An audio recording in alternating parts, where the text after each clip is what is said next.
而家係溫太同大家分享嘅時間，今日嘅題目係公平。經文係詩篇33篇5節，他喜愛仁義公平，遍地滿了耶和華的慈愛。詩篇33篇5節。今日同大家講一個小故事。有一次，一對兄弟爭遺產，將官司打到各級嘅衙門，大家都解決唔到。阿哥就話細佬分得多過佢，細佬又話阿哥分多咗，各執一詞，勸都勸唔到，判又判唔到，多年嚟冇辦法結束，最後一直鬧到宰相府，由宰相親自審理。宰相就問阿哥：你認為細佬分多咗，你分少咗係咪啊？阿哥就話係。又問細佬：你認為阿哥分多過你，你分少咗係咪啊？細佬又話係。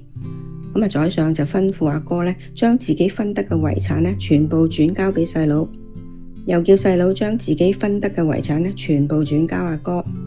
於是兄弟兩個都好滿意，毫無怨言。呢件官司處理得既公正又明快，拖延咗好多年嘅案件總算係圓滿結束。我哋總以為人哋比我哋幸運，總諗住神一定多愛咗嗰個人。其實神嘅愛係透過唔同方式表達嘅，你睇到嘅只係人哋身上明顯嘅恩典，但係你卻忽略咗喺你身上隱藏嘅祝福。轉一個念頭睇下自己，你將會有更多嘅感恩同埋珍惜。我哋同心禱告，親愛天父，我哋深深相信，無論求什麼，主必定係比我哋更美更好。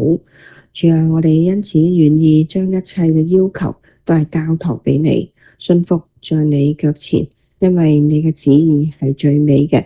我哋咁祈禱，奉主耶穌基督名求，阿門。